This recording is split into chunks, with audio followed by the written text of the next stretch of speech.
Okay, so the Patriots should be 2-0. You know this. I know this. I've spent over 12 hours today poring over the film, taking the notes. You know the deal. We got EPAs, we got CPOEs, we got success rates, we've got everything and more that you could possibly want. And yet I sit here and go, the Patriots have two big problems on their hand. Number one, you can tell me this, it's pass protection. For a second straight week, Jacoby Brissett was under fire like this dude was dropped into a trench in pick either of your favorite world wars, right? He faced pressure on more than 40% of his dropbacks. Basically the same percentage he saw in Cincinnati. And in the last 9 days, the Patriots have not only lost one left tackle to injury, but another to irony because Chukwuma Okorafor, that left tackle, literally left. So number two is a little bit more fixable. And this is something that I wrestled with a little bit after the game. I wrote, hey, the Patriots got outcoached. And not in a way that was like, oh my God, Gerard Mayo got pantsed by Mike McDonald running circles around him, giggling like he's in middle school. It's just to say the small edges that were there that the Patriots needed, obviously, late fourth quarter lead, trying to get better field position and put the game away and score, just couldn't do it. And when I dove deeper, I found some more problems. So problem number two is the play callers, we'll just call them green. Okay, you get a grace period when you're Alex Van Pelt and you have not called plays since, this is my favorite trick, the Obama administration. But Obama 2009, since I was, sorry, folks out there, in high school, okay? You get a grace period if you're DeMarcus Covington, who was just out of high school, guy's 35, first year calling plays. But when I looked at this game, the Seahawks outfoxed both of them. Now, you could say, hey, Mike McDonald's a really good coach. We talked about this with Bill Barnwell. Did that live up to that or what? In a way, of course, I know you didn't want to come true. But Alex Van Pelt, first three drives of the game, he's cooking. He's got a touchdown. He's got a field goal. The Patriots have a 56.5% success rate. Very good. 2 thumbs up, Borat style. The next 4 drives, though, that gets cut in half, okay? Actually, by more than half. It goes down to 23.5%. So the Patriots are stubbing their toe, bashing their head against the wall until the fourth quarter. He makes an adjustment. It was just a little too conservative. By now, you've heard the receivers had 3 catches. When you look at DeMarcus Covington, I thought they had a cool game plan. This was right out of the gates like, hey, what you got? You spin the dial, Mike McDonald? Look at the straddle I just picked up and watch it go. They had simulated pressures. You had overload pressures from cover 2. You were spinning into zone blitzes, all this different stuff. And Geno Smith said, okay, that's cool that you can do all this to Marcus Covington. I'm just going to throw to DK Metcalf. And that's how it went. The Patriots by no means made Seattle play left-handed. And in fact, Seattle waited them out. And you see this in numbers, and I'm just going to give you off the top, and then we're going to get to the rundown. Seattle knew at some point Covington and the Patriots were going to go into their bag, and they're going to pull out an all-out blitz, right? This is what they do. They told me, guys, in the locker room, hey, we're going to be more aggressive. And so that means blitzing. And they've got a couple different variations, right? Just the all-out blitz, man-to-man. You've got the sit at the sticks, look at the quarterback, breaking anything that's short, which is what happened to DK Metcalf's touchdown. And whatever variation it was, Geno Smith went 10 of 12 for 171 yards and a touchdown plus a sack in a scramble versus the blitz. Oh, and it gets worse.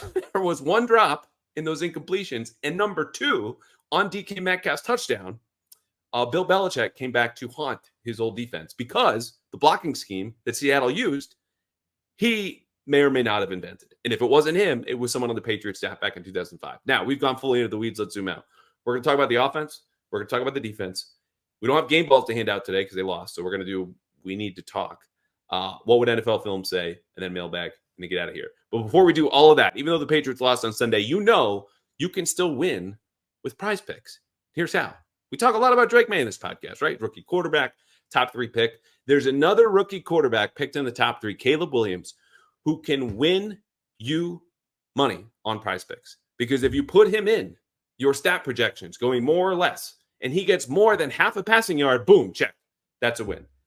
Prize Picks, in case you missed it, is America's #1 daily fantasy sports app where it's literally just that. You against the numbers they provide. It's the simplest, fastest way, you've heard me say this, to win money while you watch sports. Just pick 2 or more stat projections for a player.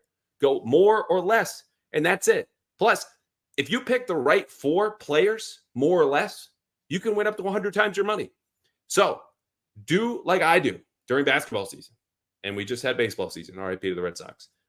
Spice up your week a little bit, sitting on the couch. Download Prize Picks today and use code CLNS for $50 instantly when you deposit and play $5. That's code CLNS for Prize Picks to get $50 instantly when you play $5. You don't even need to win to receive that $50 bonus. It's guaranteed. Prize Picks run your game. Okay, let's get to the offense right here. Number one. Yeah, it's a problem that the receivers had 3 catches for 19 yards. I was hoping at some point today, amid all the film, and I'm going to go run and do TV later, so in case I sound like I'm speaking too fast, and there was someone very kind on the YouTube comments to point out last week, hey, Callahan, I can't even put you on 0.8 because it's still too fast. And when I do lower than that, you sound like you've had too many. So please slow down. To which I said, okay, I'll stop speaking so fast. And I'm sorry. But if it happens again, now you know. Not to say, oh, look at me do TV. It's just we're in a rush. There's a lot going on. Anyway, I wanted to find the stat that said 82 or whatever receivers in the NFL had more receiving yards and catches than the Patriots' entire receiving corps did. And then I thought about it for a second. You know how close the Patriots were to winning this game despite the receivers catching 3 balls for 19 yards? It was a field goal that was blocked and then just a defensive stop somewhere in the 99 yards before the Seahawks would have to get to the end zone. Both sound perfectly reasonable to me, except we know that didn't happen. So I don't really want to play the result and start here with the offense.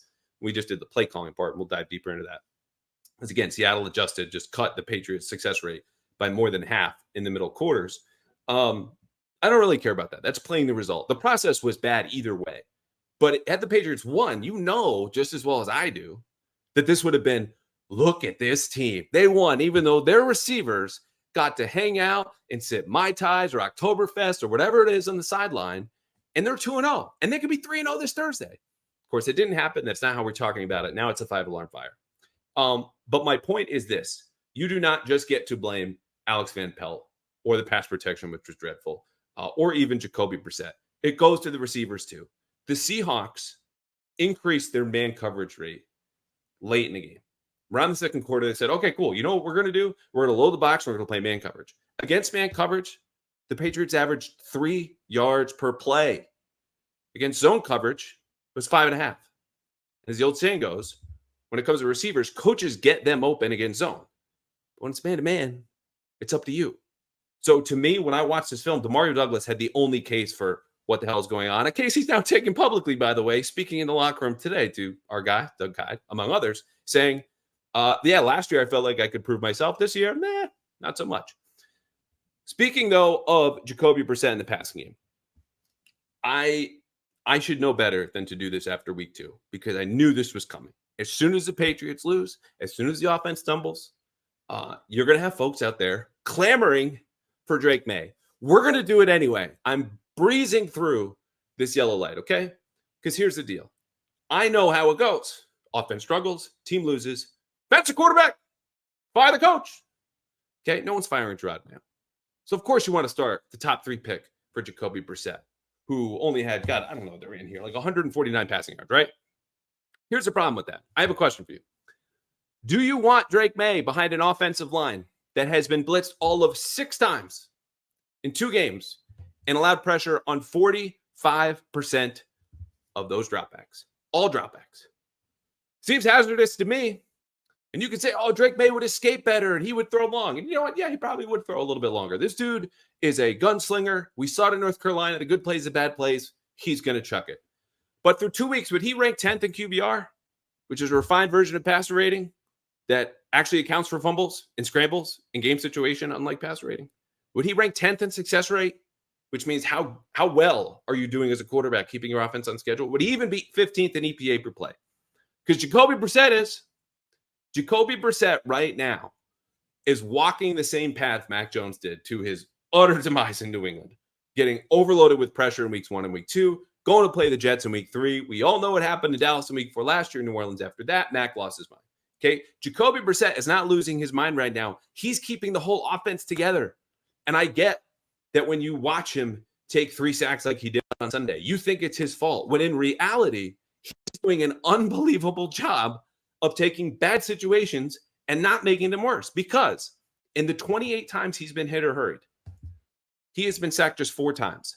That 14% pressure to sack rate, again, when it's bad, How quickly does it go worse? For Jacoby Brissett, it's just 14%. It's among the best in the entire league, and it would be in any kind of season. It's a freaking miracle because sacks kill drives. When pressure goes to sack, drives go in the toilet, right? And you saw this on Sunday. Every time Brissett got sacked, the Patriots punted. When he was sidestepping rushers, extending, creating plays, and finding Hunter Henry downfield, they often scored. That's it right now. And yeah, the accuracy is so-so. That's just who he is. You know what this was when you signed him, somewhere between the 20th and 30th best quarterback in the league. He's not going downfield. Spoiler alert, if you haven't watched the film, he doesn't have any freaking time. But what he's doing in the meantime is exactly what you hired him to do. Take the hits for Drake May until Drake May is ready. Okay? Protect the football. The Patriots have not had a turnover in back-to-back games for the first time since December 2022. And he's avoiding pressure in a way that Mac Jones could not, Bailey Zappi could not, going back to Cam Newton could not, even towards the end in those stretches. And that's not a high bar, of course. But you're seeing the fact that the Patriots are in this game at the end, the power of not screwing it up. And no one knows how Drake May will perform, right? I know you're eager to find out. I'm a Drake May believer. He's going to start at some point. It's going to look great. We saw flashes in the preseason, but there's no possible way to know what it would actually look like, his effect on the offense, because we've never seen him play in real regular season NFL games before. I know what it looks like for Jacoby Brissett, and I gave you the numbers. It's been good enough for him, given the circumstances, the offensive line, the receivers, and the fact that the Patriots are already on their third tackle, and we're not even at week 3 yet. Despite that, they could and should be 2-0. That's as much because of what the defense has done and what Jacoby Brissett has not allowed to happen to the offense. It's just a little harder to see. Okay, let's talk about Alex Van Pelt. This game plan worked. We saw it. First 3 drives. Touchdown, field goal, success rate, as I mentioned, over 56%. Good across the board. What was that game plan? Well, they said, hey, Seattle, if you're going to stay back in 2 deep coverage, as we know you do, as Mike McDonald tends to, and a lot of teams have confidence, meaning one, Cincinnati, in rushing us with 4, that's fine. That leaves the middle of the field open. So we're going to bulk up. Patriots ran 12 personnel most of their snaps of their first 3 drives, which tells you how they want to play the game. And again, it worked. It worked because Jacoby Brissett was extending plays like he did twice on the second drive, led to a touchdown, but also because Hunter Henry is an expert, a genius, a Mensa member at finding soft spots in the zone over the middle. They kept feeding Hunter Henry. Not only that, but Austin Hooper was on the field for a couple of passing downs, which to me was a little weird, especially in the red zone in place of Demario Douglas. But that was the plan. Get bigger, run the ball. It was mostly man block runs. So you saw some power, counter, duo. And this is the type of runs you want to work against a too high defense because, you know, whether you're pulling a guard from the right to left in power or left to right on counter, whatever the direction is, you know, that gives you a numbers advantage on the other side. Defenses that choose to play with a lighter box, 2 high safeties, again, middle of the field open, don't really get to play the numbers game. They're giving that up to say, we'll keep the numbers in the back end and we'll see what we can do up front. Patriots said, cool. Again, 10 points. The issue was the Seahawks changed. They went a little more single high. Not wholesale, but they definitely played a lot more man coverage. And that started in the second quarter when, over the next 4 drives, bringing into the fourth, playing more man coverage, loading the box, the Patriots' success rate went down to 23.5%, less than half of what it was at the beginning. And part of this was not only just the Seahawks changes, it was that they seemed to have a tell, as Jacoby Brissett said, about any time that the Patriots didn't want to just run the ball or have Jacoby Brissett extend plays and get a little crazy in the pocket, and they wanted to take shots. Seattle knew it was coming. Jacoby Brissett, there was a tell. There must have been a good tell that they knew what was going on. And look, I might have missed something. I spent all day with the film. You don't get to all of it, especially little stuff and distributions and route concepts and formations, you know, that you can get really to the minutia. That's just automatic in the football facility. But if I had to guess about the tell, looking at what happened, I would say it was this. The times and places that Alex Van Pelt chose to call those plays, these deep play action shots we talked about over the spring and in the summer, this is what the offense is, were just too obvious. Patriots get to midfield on their second drive. Between the 40s, where a lot of teams like to take these deep play action shots. Why? Well, you have still half the field to go, so you got the room to do it. But also defenses are trying to keep you out of field goal range, because if you get another 10, 20 yards, you're right there. It's a scoring chance suddenly. So they want to do anything to keep you out of those 10 to 20 yards. So you go over the top of them. You go deep. Alex Van Pelt, 1st and 10. They're at midfield.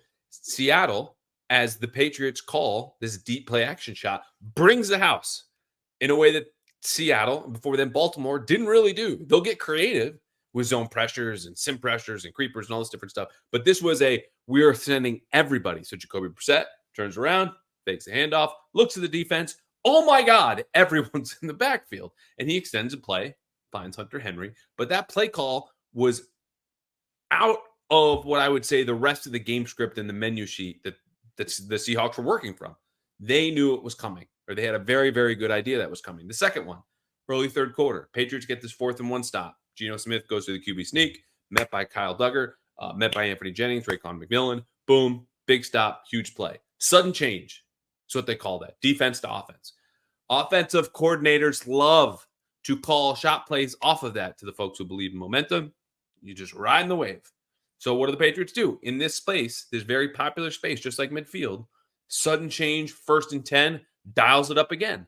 And Seattle this time doesn't blitz. They go, we'll keep our safeties back 30 yards downfield to the point we still have 5 to 10 yards of cushion for your deep receivers coming at us. And Jacoby Brissett turns around, doesn't have anyone in his lap, but looks at those safeties and says, well, this is a fun idea, and scrambles for 5 yards. So the Patriots, when they did have protection, or when they had an idea, they had the time and space to call the shot play, Seattle was just all over it, which to me, it was just there was an obvious situation, a time and place that Van Pelt wanted to do this, which we talked about in the open. I think he gets a little bit of a grace period. You would hope, though, that you start to mix in some of those shot plays at different times and different places because the Patriots need those to work. Rob Mayo said it today. We have to push the ball downfield. But I mentioned Seattle adjusting. More loaded boxes, more man covered. Success rate goes all the way down the hill. What changed in the end, or after that, I should say, was not the Patriots suddenly started going to the receivers, which the game plan looked like they just weren't going to do anyway because Devin Witherspoon, former top 5 pick, and Reek Woolen, the artist formerly known as Reek Woolen, are really, really good and better corners than any of the Patriots receivers are receivers. Is the Patriots change up the run game. So again, this was the man-blocked game plan, power, counter, duo, all that stuff, which works against too high cover. So when you load the box and you're pressuring the line of scrimmage a little bit more, that's when you go outside zone. That's what Alex Van Pelt did in the 4th quarter. We're going to go side to side and let Antonio Gibson and Ramondre Stevenson, who broke 3 tackles apiece, find a hole, hit it, and go. And it wasn't just that Alex Van Pelt called 4 outside zone plays in the first 5 snaps of their last touchdown drive. It was that he sprinkled in a little variation, pin and pull, which you would not have known this was outside zone just by looking at the movements. Because again, the pulling lineman generally speaks to man block scheme. This was not that. You notice David Andrews and a guard or a tackle on either side of him going with him, and pin and pull. That's the pull. Andrews and a second lineman moving around in the direction of the play side. Whatever play side that is, the tight end and or tackle pins or hems the edge defender there, pins them on the inside. So the lineman pulling around can get to space. Running back follows them. There's the pin. There's the pull. This is outside zone, with just a little man wrinkle to it. So anyway, the reason I bring this up is because that led to a touchdown drive. 4 of the first 5 plays on that drive were all outside zone and or pin or pull. The next series that led to a field goal, what we saw then was Antonio Gibson go for 45 yards. On what play? Pin and pull. So there's something to watch here, and that there's an adjustment. A little too late for me when you look at how well Seattle was doing, pressuring the line of scrimmage, pressuring your receivers, playing man coverage above 50% of the time after the first quarter. But they got there. Now, the issue is when the Patriots had to pass, they had no shot. We talked about the protection. We talked about the receivers and man coverage. Their success rate when they go to 11 personnel, 3 receivers, 1 running back, 1 tight end, is freaking abysmal. It's 31%. And yet this is the most common personnel grouping they've used over 50% of the time against Cincinnati and Seattle. And so there needs to be a change. Just period, end of story. Either you change the receivers that get to take these snaps, or you pivot even harder to 12 personnel, 2 tight ends, or maybe mess around with 2 running backs. Because what the Patriots have shown you is, yeah, they've got a fastball, baby. This is a one-pitch pitcher who throws 102, and 102 is really scary coming at you. But if you get a hold of that, if you stop them on first and second down, you connect with this fastball, they've got nothing else. There's no changeup. There's no plan B. But when they keep throwing harder and harder, meaning when they add their personnel, they beef up 3 tight ends, an extra offense line, whatever, their success rate goes up with that. That can't be sustainable. The whole operation, frankly, does not feel particularly sustainable, just like you can't have a one-pitch pitcher in the major leagues, right? You need something to offset. And so to me, if you can't shore up the pass protection in short order, which I just don't think is going to happen, you don't have the personnel, you're playing Thursday night, it's not there. You need to alter the play calling. And so as much as Jacoby Brissett's savvy, which wasn't even avoiding the pass rush and sacks, it was hurting to the line, then snapping the ball, and then finding Jalen Polk in a window after moving the safety away with his eyes, that'll be there. But you need to find Demario Douglas. This is where I'll hammer down on the receivers. He is your best option against man coverage. He's your best option over the middle of the field. He's your best option after the catch. Get him the ball. It's inexcusable that they have not. So, screens, pick route combinations, any of your go-to concepts. And Van Pelt did try to get him downfield in a couple wheel routes that involve switch releases, which I think were to kind of confuse Seattle's match coverage rules, where it gets a little trickier when the receivers crisscross right at the line of scrimmage. Who's number 1? Who's number 2? Who am I following? But those plays took too long. So just like you get scheme touches for Stevenson and Gibson and Hunter Henry on the tight end screen for 35 yards, get the ball to Demario Douglas, and specifically in more quick game, because there's been a lot of running. It's been a lot of deep play action shots and some intermediate game, but not a lot of 3-step, boom, get the ball out. They need to do that. We talked a lot about the offensive line, but not specifically.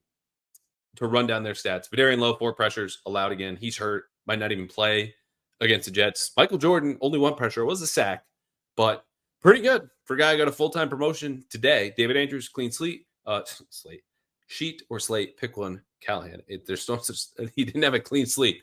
But next to him, Layden Robinson had a dirty slate. 4 pressures allowed for him, and he's a rookie. He's a 4th-round rookie who's better run blocking than his pass protecting that's going to happen. The one player, though, that everyone's been highlighting since, as far as I can see on Pat's Twitter today, is Mike Onwenu. And Mike Onwenu's paid a lot of money. He's got to play better than this. I didn't think he played as bad as some folks did, and we're going to get to this in the mailbag. But I did have him down for 3 pressures. Can't have it. The one thing he did do very well, indisputably, was run block. Patriots averaged 6.4 yards per carry running behind Mike Onwenu, their best offensive lineman, including a couple times on weak side runs, which I tweeted this out in real time in the game. That's going to be their pet play, right? Everyone load up on the opposite side of the line of scrimmage, go over left. Defense has to honor that with numbers. We're just going to go behind our best guy who, if he controls the edge, we're off to the races. Stats monitor, Patriots, again, haven't blitzed 6 times in 2 games, and that's it. One of the highest pressure rates in the whole league. But from the look how far they've come department, Patriots have played back-to-back games without turnover for the first time since December 1st, 2022. So progress, I guess. Okay, time to talk some defense. But before we do that, if you have any interest in going to the Pats-Jets game Thursday night, or you want to go to any other NFL game, or you want to go to a comedy show, or you want to go to the theater, or you want to watch basketball or hockey or whatever else is coming up in your life, I would fully advise you, as I advised my uncle this week and cousins in New York I'm going to see for this game, go to Game Time, because you get 110% of the difference from them if you find a lower price ticket elsewhere, because Game Time has the lowest price guarantee. Not only that, they've got Game Time Picks, which filters out all the fluff and only gives you incredible deals on great seats to all of these events that you don't have to waste time searching for all those tickets. Just go to Game Time. Lowest price guarantee, seat view, all in pricing, everything. The things that you want, I want when I'm going to Fenway. Look at the seat, see what it looks like. If you like it, great. If not, pick another seat view. It's all right there at Game Time. So download the Game Time app today, create an account, and here it is, the best part. $20. Just use code CLNS for $20 off your first purchase. It's like you did laundry today and found the $20 bill in your pocket. Here it is. Terms do apply. Just create an account, redeem code CLNS for $20 off. Download Game Time today. What time is it? Game Time. Alrighty. Defense. So I talked about Alex Van Pelt, a little bland with the offense of game planning, a little conservative, a little safe. Demarcus Covington is not getting the same sort of criticism from me. He was a little all over the place. And you generally like the guy who comes out and says, you spin the dial, Mike McDonald? Yeah, we do too. Here's a cover 3 creeper. Here's a simulated pressure. There's a zone blitz, and it's all in the first drive. Here was the problem. The Seahawks knew the Patriots were going to get back to inevitably their all-out max pressures, but you're not always just like man-to-man, everyone else rush. Sometimes it's like you saw in the DK Metcalf touchdown. Let's hang back at the line to gain, eye the quarterback, look for this short throw. It's a hybrid man zone kind of concept. And the Seahawks knew it was coming. And against the blitz, I'll say this again, Geno Smith was 10 of 12 for 171 yards, a touchdown, 1 sack, and a scramble. Worse yet, there was an incompletion, and we'll get to the Bill Belichick designed blocking scheme that bailed the Seahawks out on that Metcalf touchdown to play in the fourth quarter.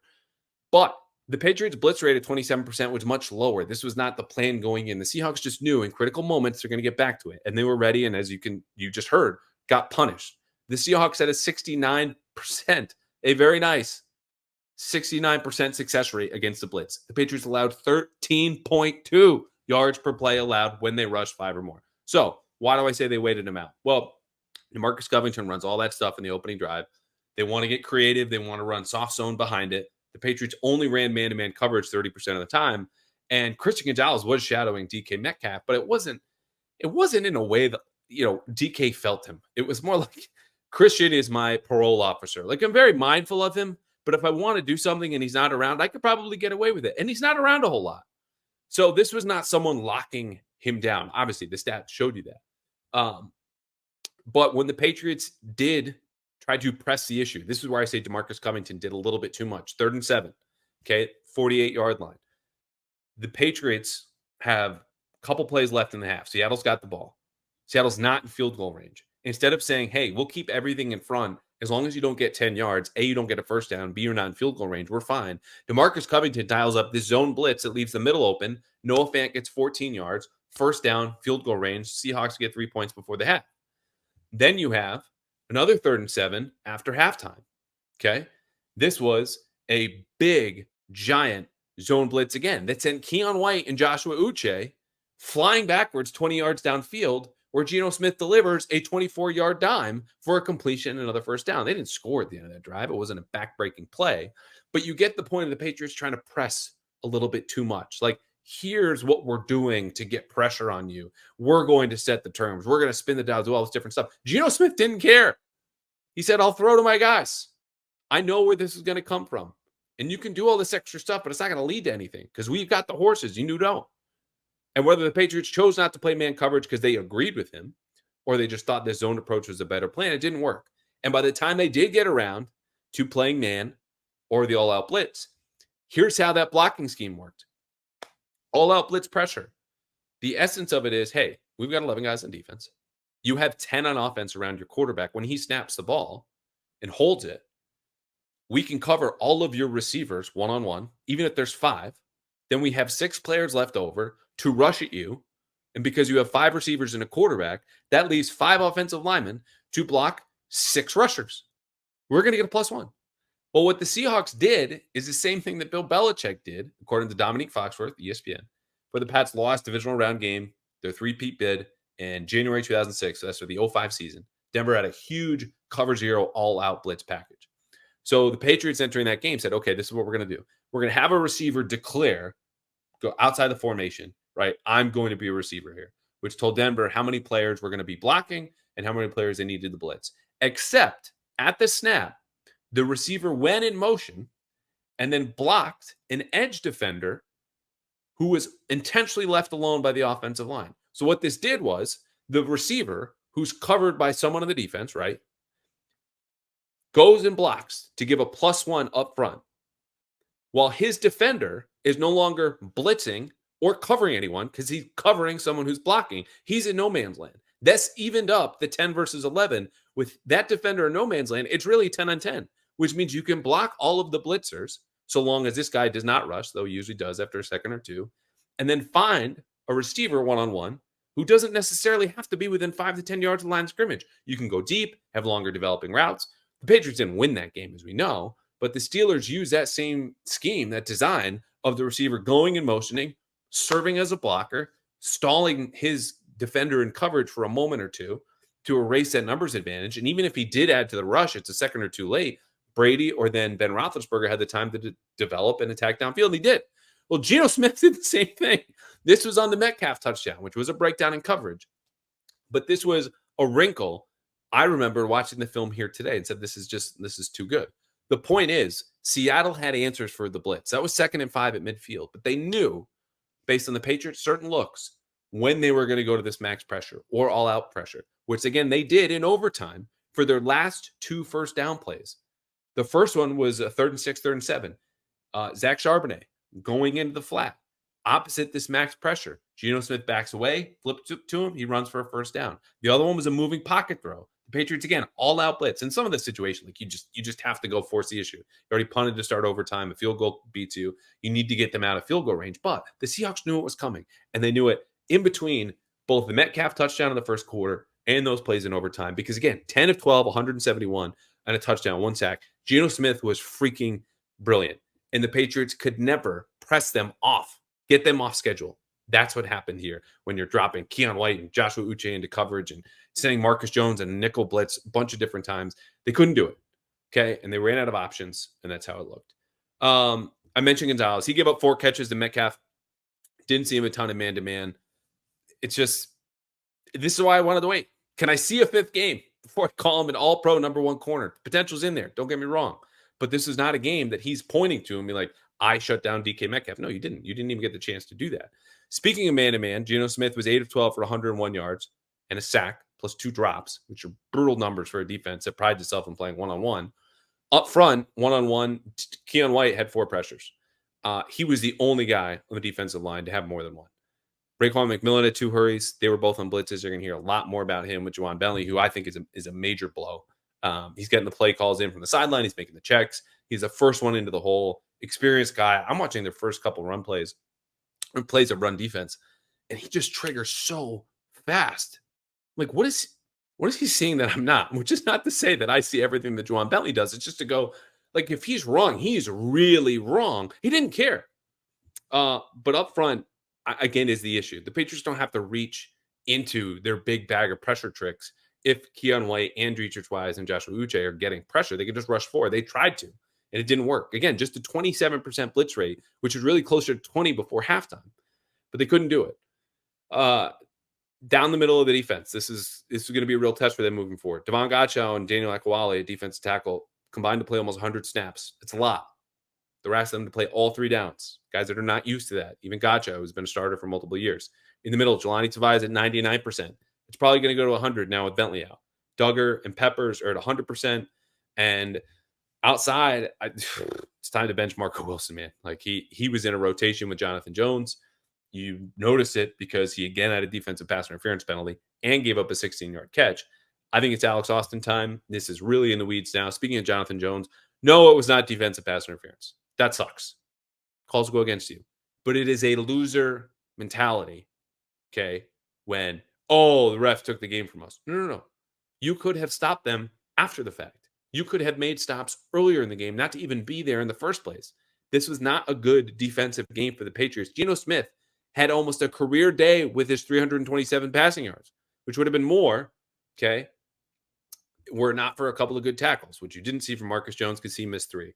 So that's about it for defense. Special teams, Austin Hooper blew it on the overload that led to the block field goal that forced the Patriots to, defend a field where Seattle only needed a field goal, not a touchdown at the very end, obviously forced it to overtime.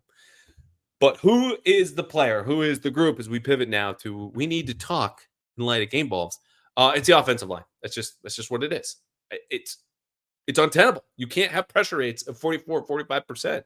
You can't have your quarterback saving your ass time and again, escaping all this pressure, not getting sacked, and have the best thing he do, save a bad situation, because it's just not going to be sustainable.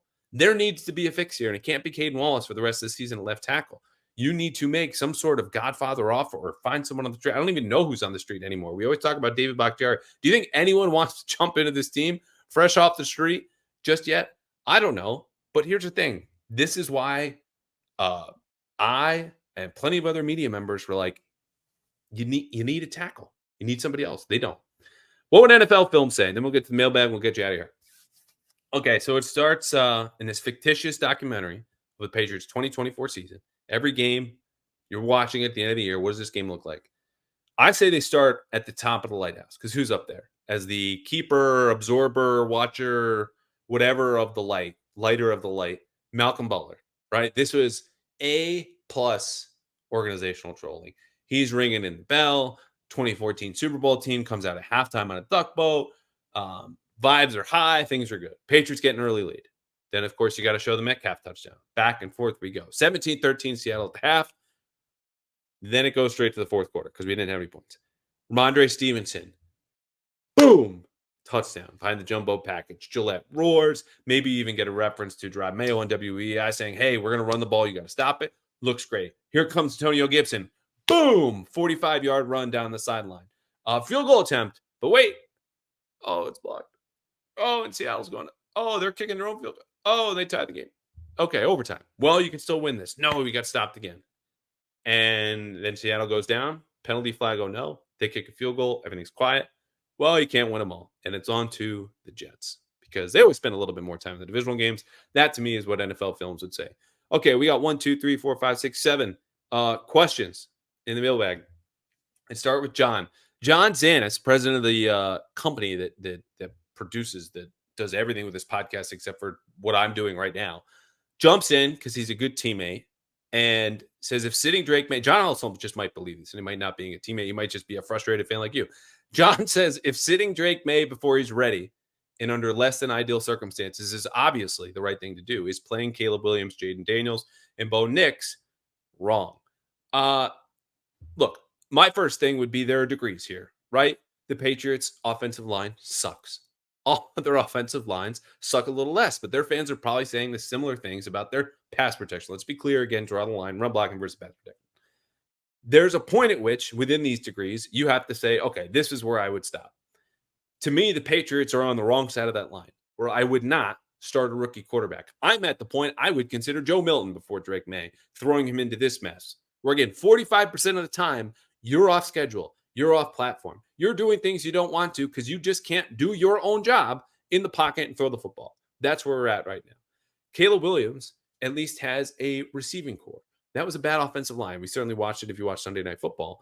But whether it's him or Jaden Daniels, guys who played a lot more college football than Drake May, this is not an instance where all the situations are made differently. The organizational expectations are made differently. Their experience, it's not to say that Drake May won't be as good or isn't as good right now.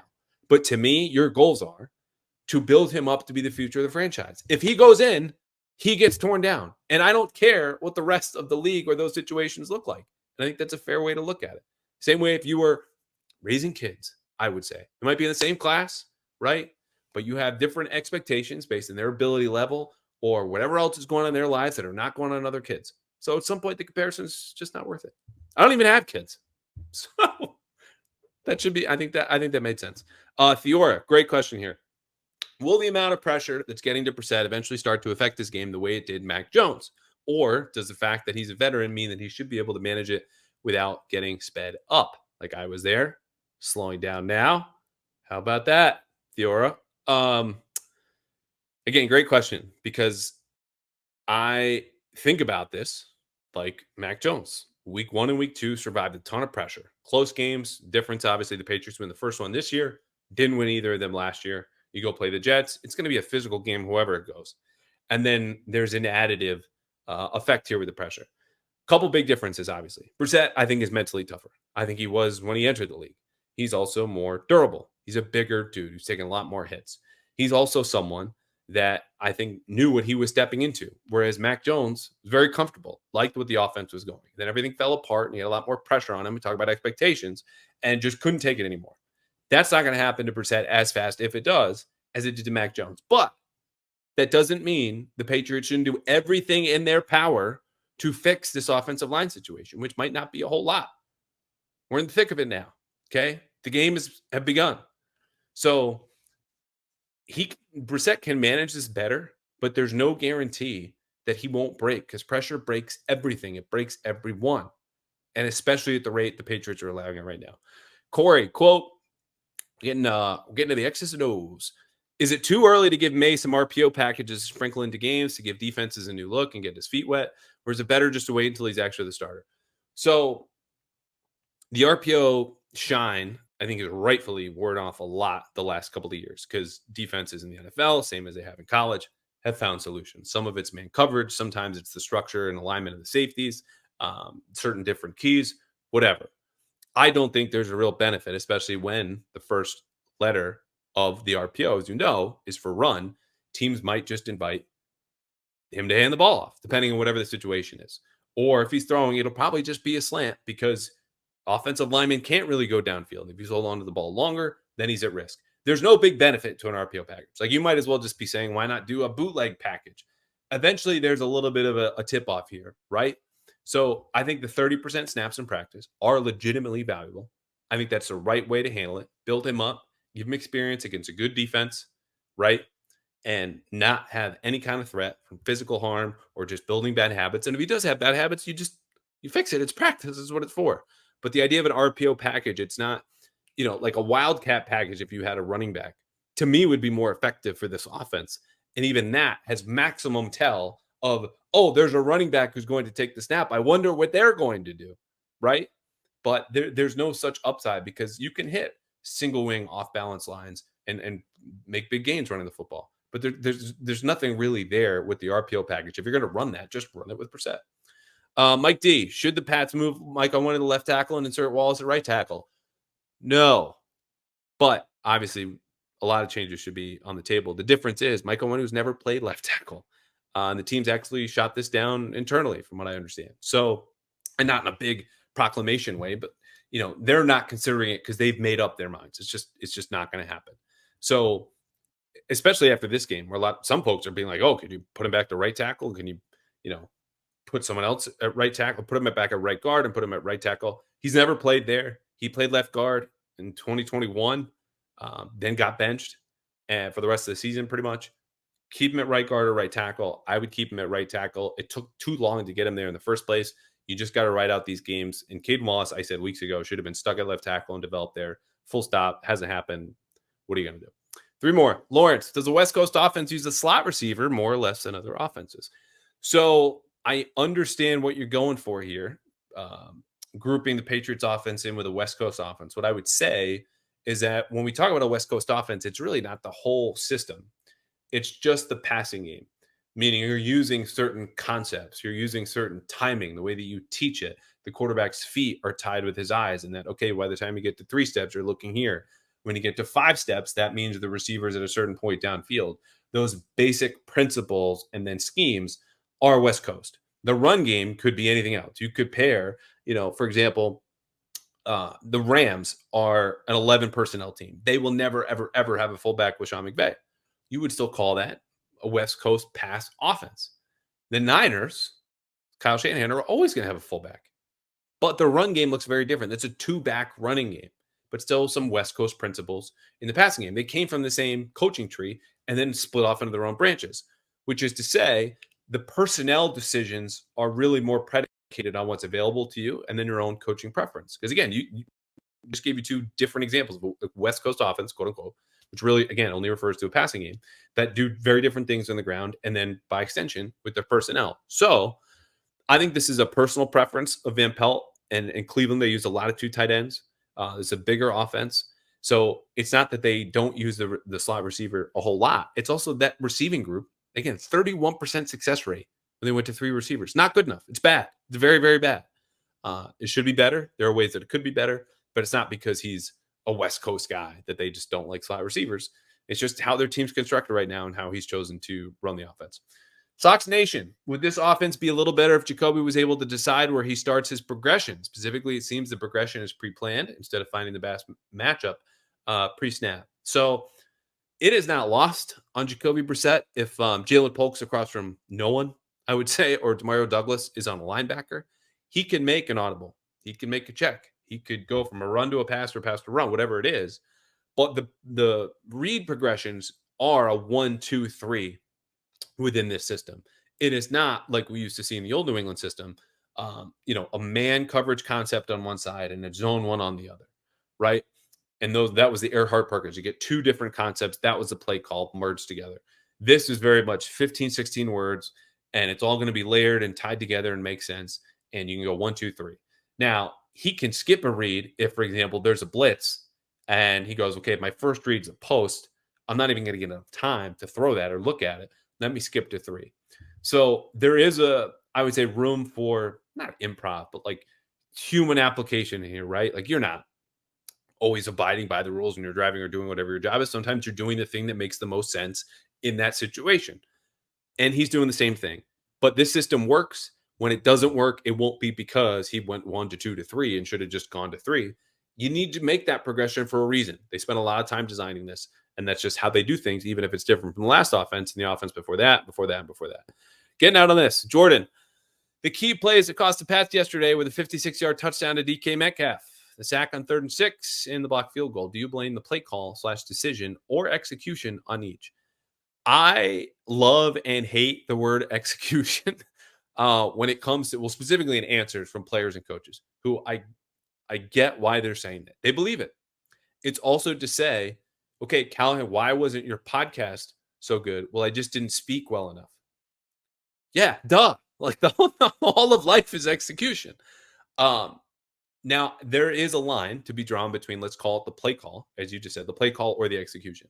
The play call by Kyle Duggar, who checked to that blitz, which, let's be clear, whether the coaches did or the players did, Seattle knew it was coming because that's what the Patriots are about, the Patriots players and coaches. It was a bad play call, and it was even worse execution. So it was 2nd and 5. Those sit on the fence, all out blitz, max coverage plays, to me, should be from better depth, right? 3rd and 8 or longer. So I can really wait and read what the receivers are doing. And if he's just going upfield as Metcalf did, I've got time to get going and run with him. So to me, it was both. The 3rd and 6 sack execution, you got to throw the ball. I think you do. And Layden Robinson got beat. Michael Onwenu got beat. It was not pretty. They got beat a lot. We've talked about it. The block field goal, that was execution again. I think if you're Austin Hooper, you got to commit to one guy, right? Like you can't let both of them go by. And Julian Love was the inside guy. He's the one who got the block. And if Austin Hooper had committed to Julian Love, it's not to say that, I don't remember the Seahawk who came off the edge next to him wouldn't have gotten there too, but it's a similar principle with, blitzing. It's usually an inside out read, right? Because the guy who's blitzing straight ahead in the A or B gap is going to get to your quarterback faster if you're a running back in blitz pickup than the guy coming off the edge. So at least count on that extra time and space to do you a favor and take the inside guy. He didn't take either. I don't know the specifics of field goal blocks to assess and talk about how to handle an overload, but it was pretty evident when most of the guys are on that side what they're going to try to do, and then they did it. So that's it. All right, we have gone long. Thank you for hanging out. Patriots are playing Thursday night. Before that, we will have a new episode Wednesday night, I think at the very latest. James White coming to hang out because he wouldn't at Cincinnati. We would have had him. But that man was celebrating his win as a member of the Northern Illinois coaching staff over Notre Dame. Sorry for all the Notre Dame Golden Domers out there, but it happened, and James White's very happy, and that makes me happy. So we'll be back, Pats Jets preview. I will say this, and I'll remind you in the next episode, that will be it. No episode Friday, nothing over the weekend. We will be back Monday or Tuesday after that. But until then, thank you again. And Wednesday night, James White coming to you for Pats Jets.